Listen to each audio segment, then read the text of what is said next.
AD Manager lets you work with all of your corrective actions in one place. This includes both internal and customer-driven issues.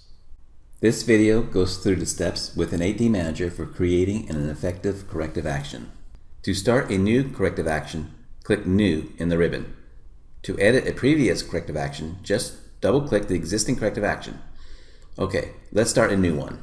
This is the main data entry screen for AD Manager. Here, you enter the details of your corrective action. You can use this form for simple corrective actions and more complex corrective actions such as 8D and 9D analysis. As you look at the form, you see many different types of inputs, such as lot number and issued by. You can change the labels of these fields to match your traceability. For example, instead of lot number, you could label it as PO number. When you do this, the labels change both on your forms and your reports. To start your corrective action, you must enter your corrective action number. This needs to be a number and must be entered. Next, we enter our important traceability fields for the issue. Every field on this form, besides the corrective action number, is optional. For some of the fields, you will find quick fill drop-down lists. For the fields, you can edit the contents of these lists. If you're doing 8D or 9D corrective action, make sure you fill in your team member names here. As you enter your traceability, you can enter more information than shown. All information entered will be visible in your reports. We distinguish between customer problems and company findings.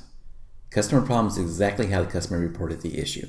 Company findings is available for your own terminology if the problem is different than that reported by the customer. We have a special field currently labeled as Customer Failure Location. This is an editable drop-down list. This field will not print on any report. You can use it for anything such as a quick memo, corrective action rating, or as in this case, the location where a customer found the issue. Next, you enter in your actions that your company takes to solve the issue. For 8D and 9D purposes, AD Manager divides the actions into 5 categories.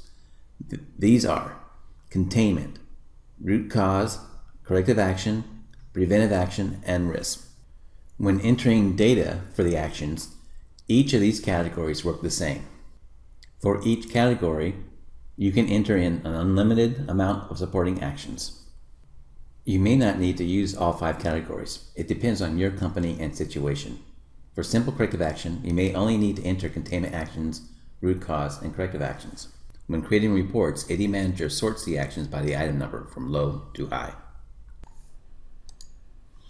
Data entry for your actions work the same through the form. First, you select the type of action by clicking on the tab. In this example, we select containment. Next, you enter in the action. In this case, these will be the actions that pertain to containment. Next, enter in the owner and date for the action. When the action is complete, check mark the Done box, else leave it blank. For verification purposes, you can document who verified the action and the verification date. If desired, you can add more information to this action by clicking More. This expands the action and provides some additional features. Notice how there is more room to describe the action. Also, here is a block for verification method. If you need to detail exactly how you verified the completion of the action, you document that information here. If you do provide details for the verification method, they will print on your reports under the verification owner and date.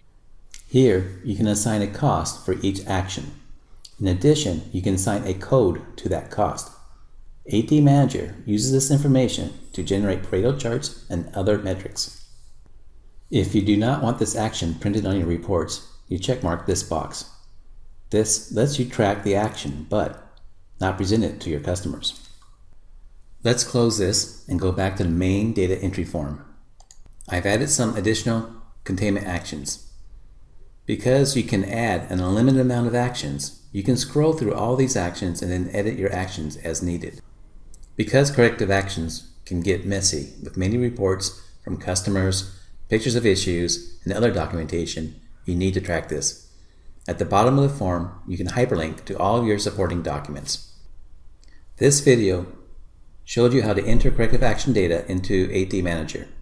You can use AD Manager for all of your corrective action needs. Please review our other AD Manager videos.